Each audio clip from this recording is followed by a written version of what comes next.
Lara Trump was just thanking her guests for coming when the air in the room shifted. The party celebrating the launch of her new television show was buzzing with excitement, until it wasn't. Moments earlier, the mood had been celebratory, filled with lively chatter and speculation about her show's potential to disrupt the media landscape. Now, a biting question from an unexpected guest had taken center stage.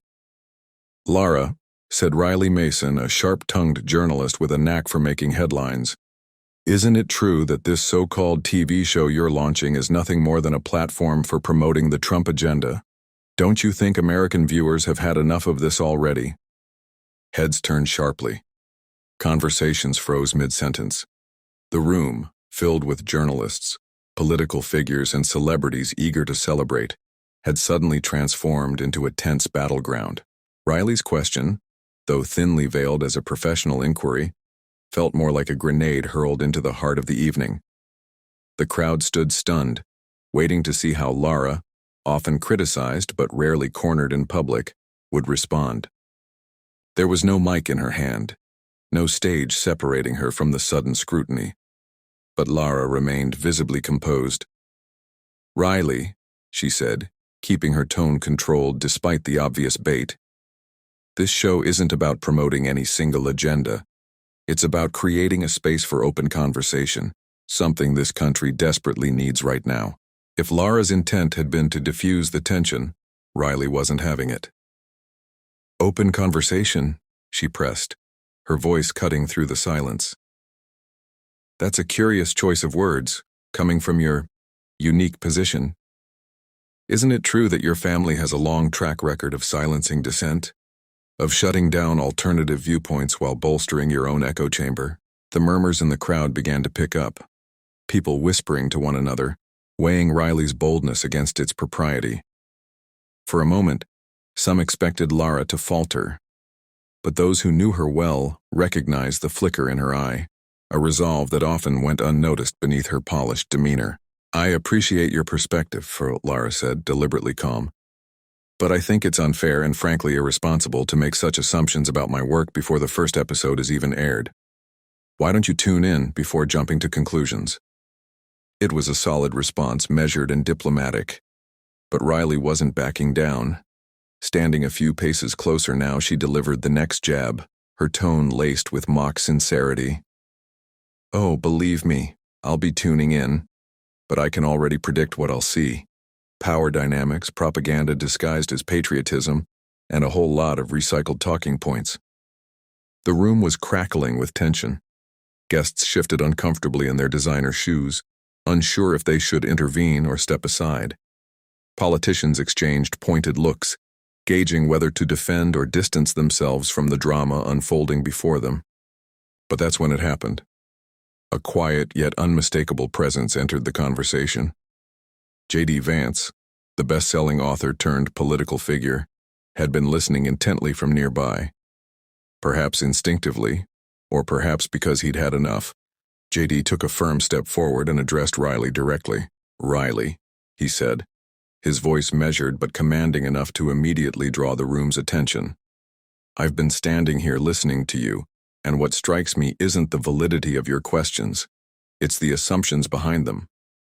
What I can't understand is why you've decided to write the ending of Lara's story before it's even begun."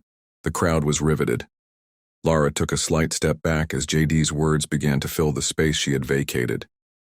"You claim to stand for inclusion," J.D. continued, his gaze steady on the journalist. "Yet in this moment you've done everything to exclude the possibility that Lara's show could be anything more than what you have decided it must be. And I have to ask, Riley, is that really fair? Is it just? Or does it betray the very values you say you stand for?" Riley bristled under the implicit challenge. She opened her mouth as if to respond but faltered, a rare moment for someone used to owning the narrative. J.D., sensing he had the room, pressed on. "It's easy, isn't it?"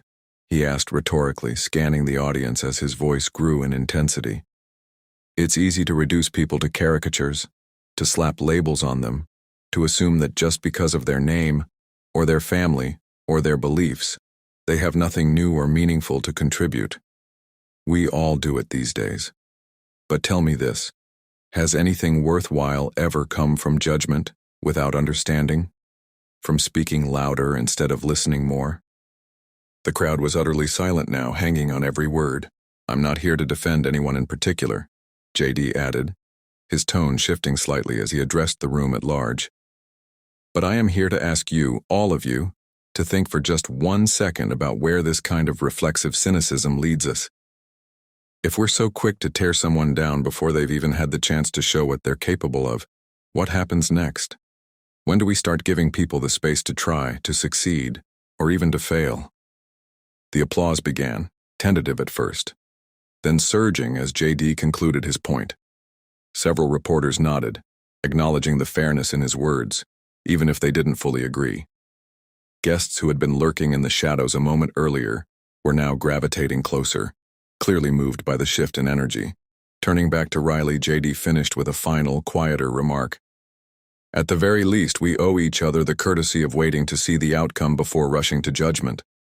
And I'd like to think that even in today's world, that's not too much to ask. The response was electrifying. Riley, typically quick on her feet, looked genuinely thrown.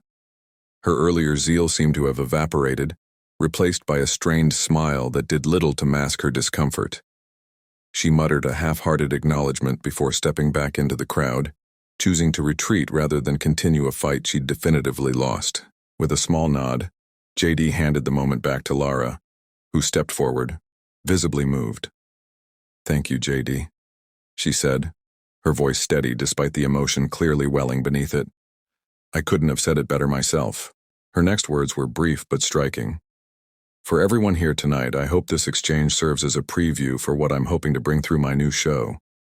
Agree or disagree, love me or hate me, I want to make room for conversations that matter, to elevate the dialogue instead of tearing it down. That's all I ask for. Your willingness to watch and decide for yourselves." The applause was thunderous now, sweeping through the room like a wave. Guests lined up to speak with Lara personally, their earlier hesitations swept aside by JD's powerful reset of the conversation. Even those who didn't entirely buy into her vision couldn't deny the courage it took to face criticism head-on in such a public way. Meanwhile, Riley Mason slipped quietly out of the venue, her earlier bravado noticeably absent. But if her exit marked a personal retreat, JD Vance's intervention marked something else entirely. His words had done more than just defend Lara Trump. They had reminded the room and perhaps the nation watching of the stakes involved in preserving open, fair-minded dialogue. And so the evening concluded, not just as a celebration of a new TV show, but as a reminder of the principles that allow such ventures to thrive in the first place. Whether you agreed with Lara Trump or not, this night had proven one thing unequivocally. Ideas, no matter how polarizing, deserve the chance to be heard.